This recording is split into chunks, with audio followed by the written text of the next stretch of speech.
Today, another business stuff. What's good, my future entrepreneurs? I'm here again to give you guys another beneficial lesson that you can use for your future purposes. Also, if some of you didn't know, I hosted a podcast yesterday, and guess what? I invited some professional guests, and I think they're really good at what they do since, they emailed me and said about they're interested in my vlogs. That's very touching. And I know what you're thinking. Oh no, I didn't get the chance to watch it because you're busy. I know, you guys. And don't worry, because in this video, I will be showing the whole segment of the podcast, and so that all of you can review it and you can watch it anytime and anywhere you want. So I won't be saying anything more, so let's go. I know you're curious. Let's go.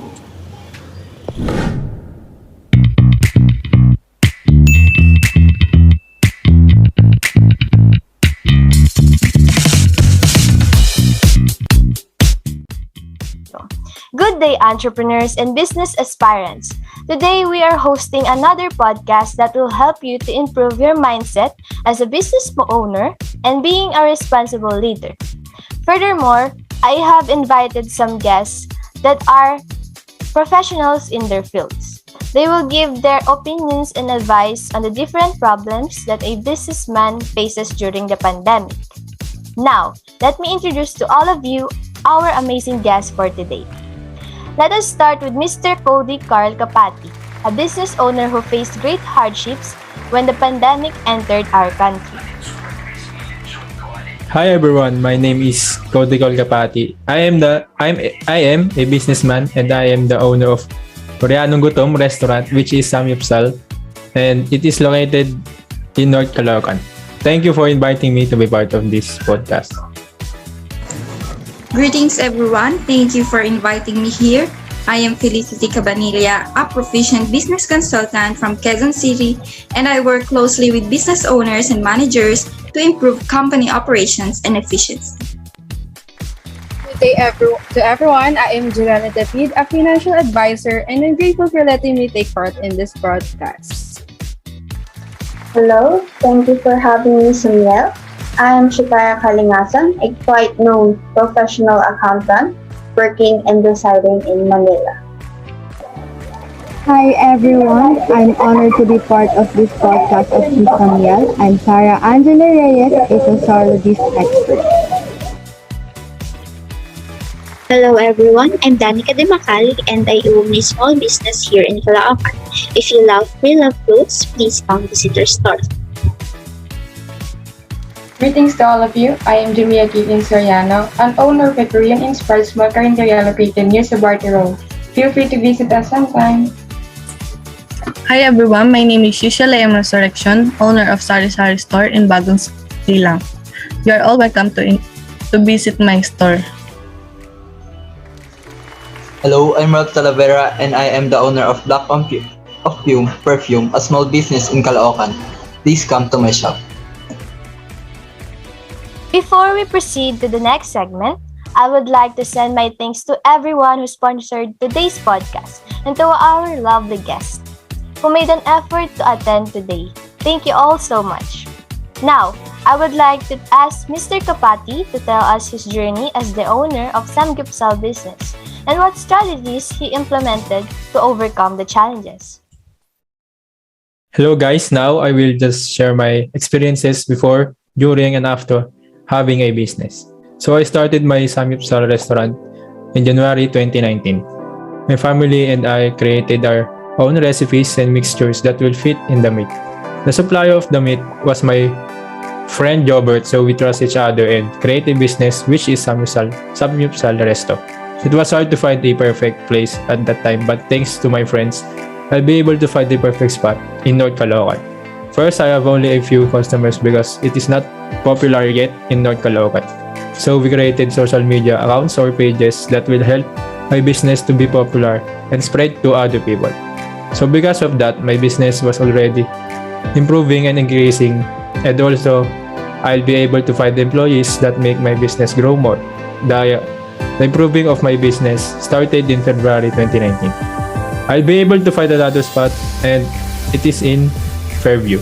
I was happy that time because my family and friends worked hard and came out successfully. In the end, it continuously improved and the flow was good until in March 2020, the COVID virus was spread globally and the government said that there will be a global lockdown for the sake of all people. I thought it was only a short term, but the government said that it will be permanent for a year because the virus is continuously spreading and there is no vaccine at that time. So my business was forced to close because of it. As the time goes by, my business is already losing financially. We don't have a choice but to stay at home and be safe.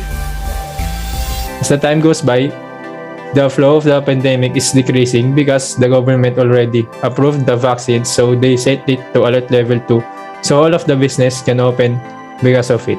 So I came up with having an online delivery and because of it, my business was starting to improve again. As the time goes by, the government will let the restaurants have a dine-in and it was good news because I'll be able to bounce back again. Because of it, my target market increases and I'll be able to gain more customers. And now the government announced that the alert level will decrease and it will come back to normal almost. So now my friends and family are happy because my business came back again and it's even more improved than the past. I would like to thank myself, my friends, and my family for trusting each other and not giving up on my business. And also I like to thank God for giving me hope. Always remember that don't give up, just keep on going and help each other up and always be ready for challenges and consequences. That's all. Thank you for listening and have a good day. Wow, my eyes were really opened by Mr. Capati's story. Being an entrepreneur is indeed a taxing job. I think that the viewers were also amazed on how he managed to be strong and did not lose the determination to continue his business. For us to further grasp the lesson of this story, Ms. Cabanilla will now state her advice as a business consultant. Thank you, Ms. Samielle. Indeed, your business, Mr. Capati, is relevant for your market and it is truly inevitable to not be bankrupt during these times. However, I have noticed that there is something wrong with your schemes to be able to bounce back from the pandemic, as you yourself have been emotionally and spiritually affected. As a business owner back then, I also used to have that mindset of bahala na or whatever life will take me, I'll just go with the flow. We know it will always be either you win or you lose in the end, so bahala na. As a compassionate business consultant, when other people are experiencing trouble in their business, my hand is always open to lend. And for Mr. Capati's situation, showing a fatalistic attitude is a no-no in the business world, for you will just drive your business in a total loss. Remember that you are the business owner. You have the power to rule as you are the one who steers your company's success, not only for the company but for other people as well who work under your service. Hence, you as the business owner should know how to listen and communicate effectively to people around you to foster a good relationship in the workplace. With that, you allow openness and in everyone while possessing the courage to disagree if you think that things are getting off the right track. Thus, it is significant to practice the decision-making process by developing one's mind of equilibrium to attain calmness and absence of pride. And by giving noteworthy to Buddhism's business practice, do not dwell in the past, do not dream of the future, concentrate the mind on the present moment. Further, in business philosophy, you must create a good working environment where your employees will grow the same way you grow your company. It is not always the business itself, but the people that show industry and work hard behind the victory.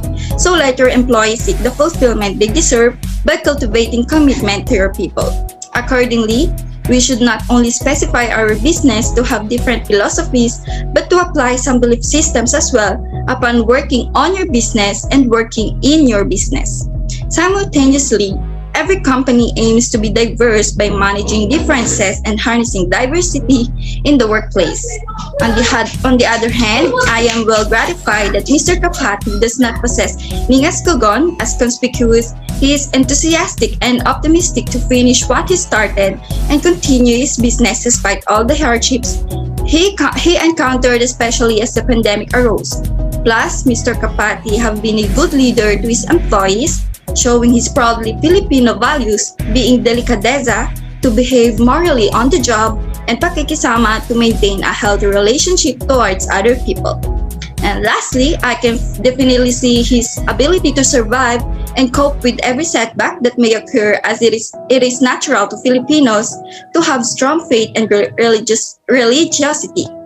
On a final note, if Mr. Capati could digest and apply to his business all of this humble guidance of mine, I believe that his business will continuously prosper more at the perfect moment. Thank you so much for that inspiring statement, Ms. Cabanilla.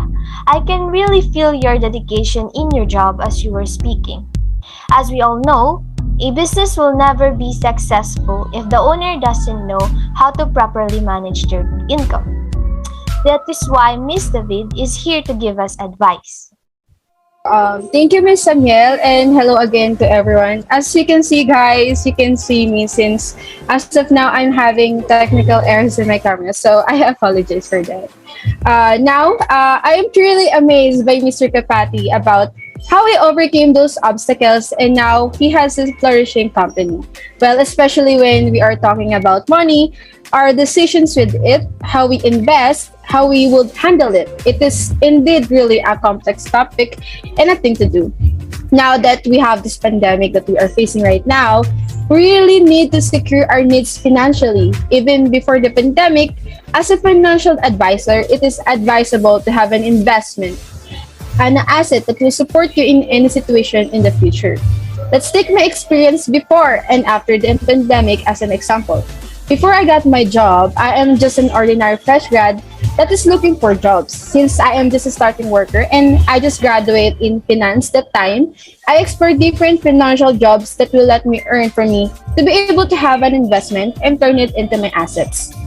So that until I got my job, I already have the money even without still starting my type of job. I earned more than enough that when the pandemic started, I have no issues financially. I have nothing to worry about, whether it is my needs or wants. I can build my own business too if I would want, but rather I stayed on my job since I want to help others financially the most.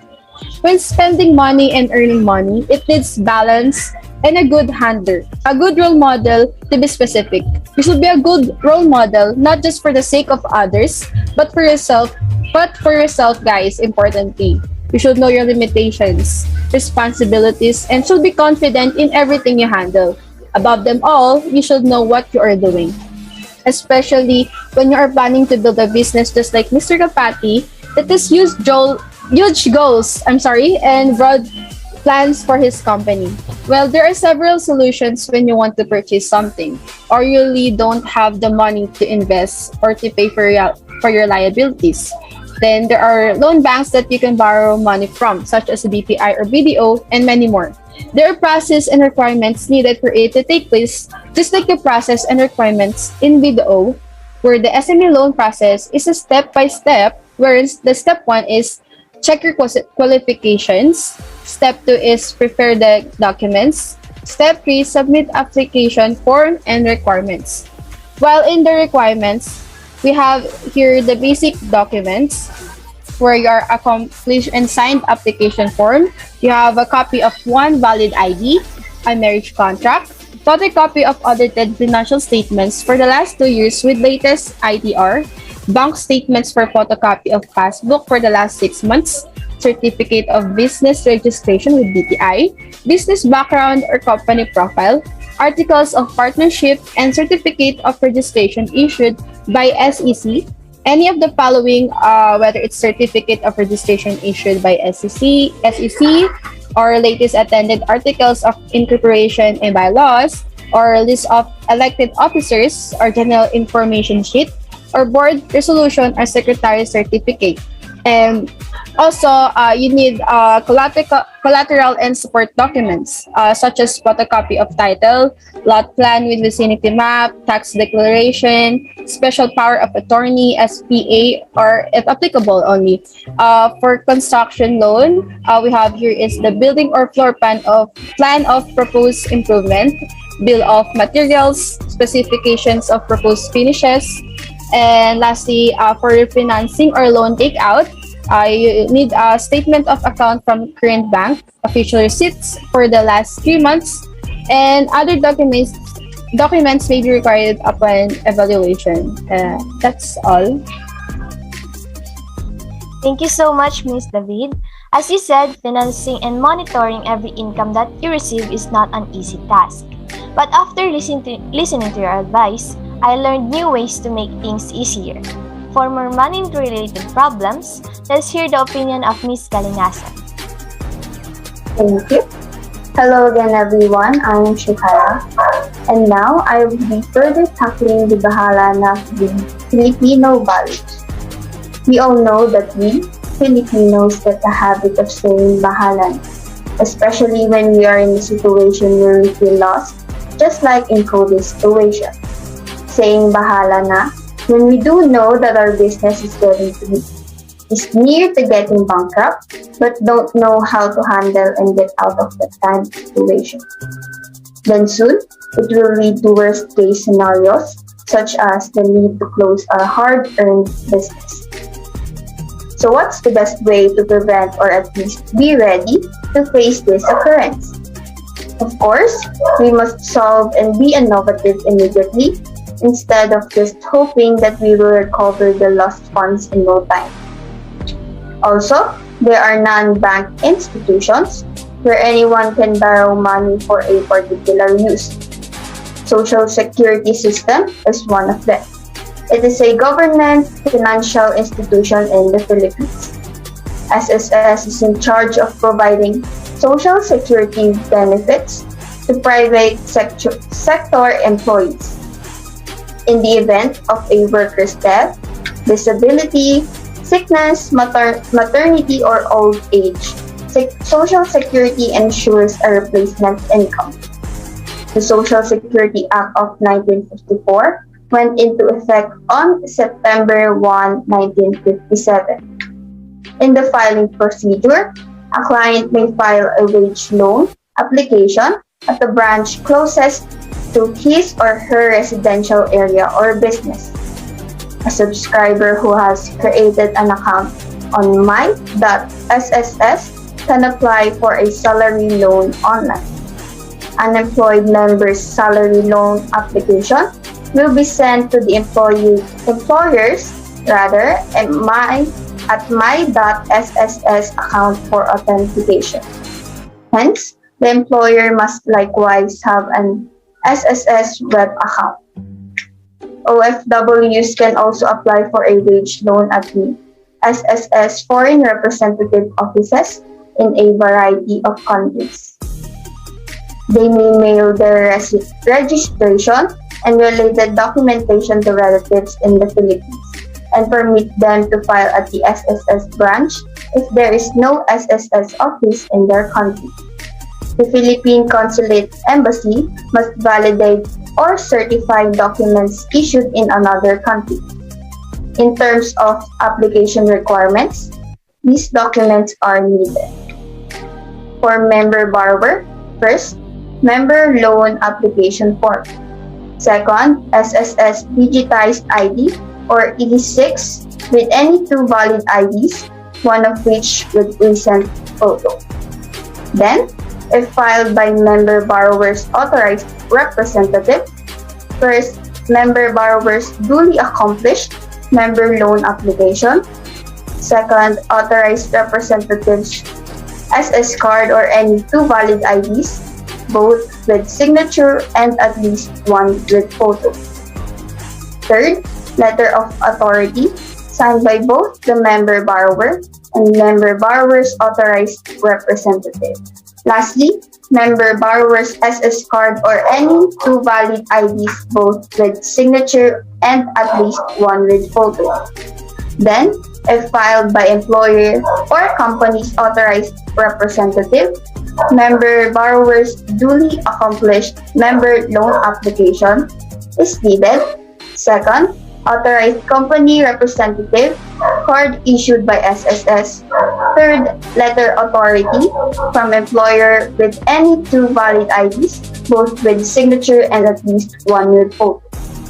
Lastly, member borrower's SS card or in its absence, application for SS card, acknowledgement stub, and any two valid IDs, both with signature and at least 1 year photo.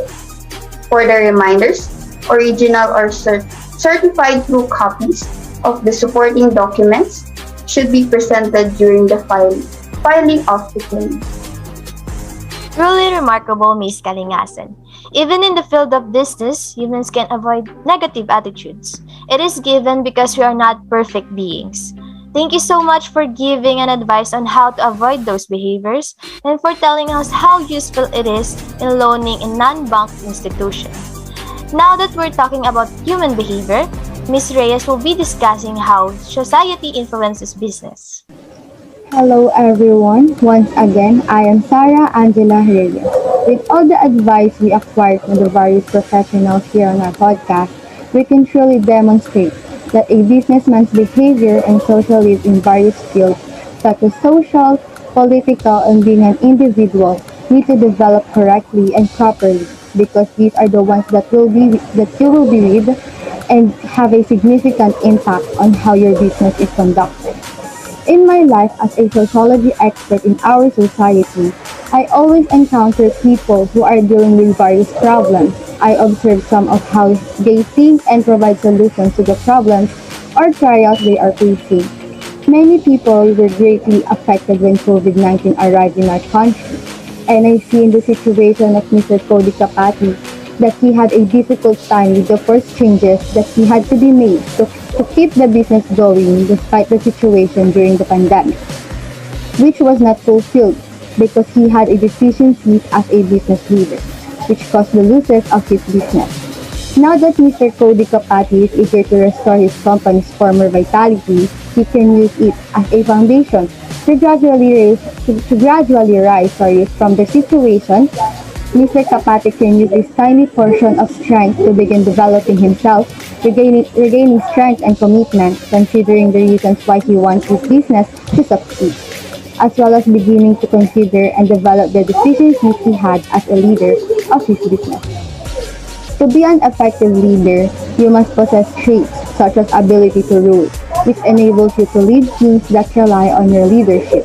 Formally, used phrases such as bahala na or mamaya na lang are inappropriate because they prevent you from achieving your business objectives. Instead, I recommend that you practice having a good and positive mindset and behavior, such as being flexible and creative, because these types of characteristics will undoubtedly help you grow as an individual and as an effective leader. You can be a good role model for them to look for guidance in carrying out their responsibilities. As a result, you may be able to help not only yourself, but also those around you who observe your effective leadership. Even though I am a sociologist, it is normal for someone like me or for all of us to face difficulties in life. Every problem that arises in our lives is still under our control in terms of how we handle it and we find solutions. Your journey does not end in a failure, but like a book, it is just one of the pages you will walk through on your way to the destinations you hope to reach. Thank you so much for that admirable statement, Ms. Reyes. I hope that everyone who is listening to this podcast will take notes and remember her advice so that we all can be better version of ourselves, not just an entrepreneur but also a responsible individual of our community. Now, last but not the least, let us ask the reactions of small business owners in the story of Mr. Capati, who is an experienced entrepreneur. Well, Mr. Capati is a very great businessman and an inspiration for entrepreneurs like us. I think the most remarkable characteristic that Mr. Capati applied to his business is being a good role model. I admire how he keeps his optimistic side even in the face of difficulties to influence his employees to do the same. As someone who is also a business owner, I do relate to what Mr. Capati have experienced and shared. This pandemic has beyond affected all our livelihood.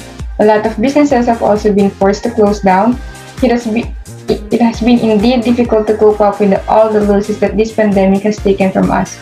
However, I think all hard work pays off. I myself have also encountered something the same on my own business, but as taught on our religion, Confucianism, I believe that innovation and production of a new strategy fitted in my business would be better than totally giving up on it. Crises are really there. Aside from our competitors, it is one enemy of us, businessmen and businesswomen, as it stands as one barrier to us in serving our people. Do not let a pandemic like this bring you down. I am a businesswoman. I have the power to rule. So is everyone. Get rid of our habit as Filipinos saying, bahala na when time gets hard. Instead, let us be positive and say, tara pa. As a small business owner, I had direct experience with the story he told. It is impossible to avoid the stress of running a business. The sooner you understand how to manage small business stress, the better. By reminding yourself of the things that are working well in your business, you may enhance your stress management. Take time to recall all of the good things that happen. In this way, you may reduce your stress. Mr. Capati, successful businessman, even though he was having difficulties with his business, he managed to keep it going, and I have a small business and I can't help but worry about it. I'm having trouble managing this business due to financial problem and lack of equipment and other issues. But meeting Mr. Capati inspired me to persevere and not give up, no matter what challenges my company confronts. Thank you all so much, Ms. Dimacali, Ms. Soriano, Ms. Resurreccion, and Mr. Talavera for all you have offered to us, for all the ideas. Let us all give all of our guests a virtual round of applause. Before we proceed in the closing remarks, may I ask Mr. Capati to give his gratitude for everyone who gave their opinions and suggestions for his struggles as a business owner. First of all, I would like to thank Ms. Adlawan for giving us the opportunity to share our experiences, to show the public the importance of building a business and how it contributes not only to the society but also to our country. Lastly, thank you for my fellow guests, and I will always remember your advice until I reach my goals as a successful businessman. Yes, to finally end this podcast, I hope that everyone, including the viewers, gained valuable knowledge about starting a brand new adventure as an entrepreneur. As Winston Churchill said, success is not final, failure is not fatal. It is the courage to continue that counts. Thank you all so much and have a wonderful day.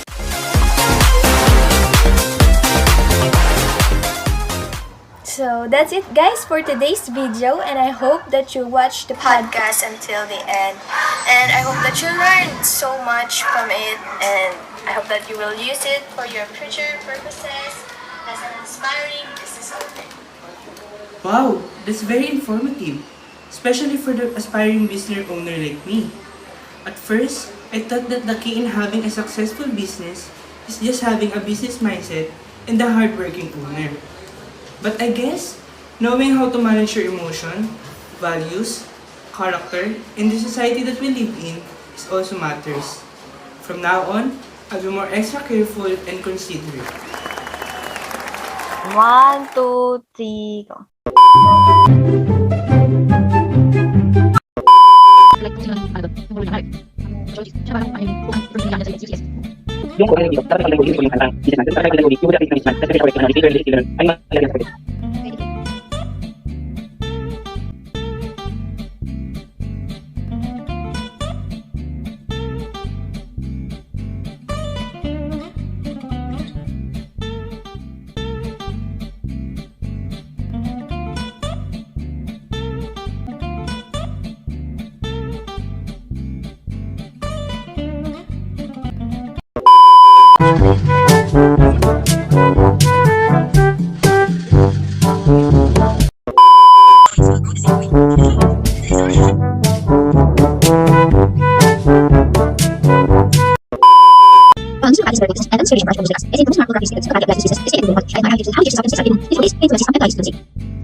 Recording stop.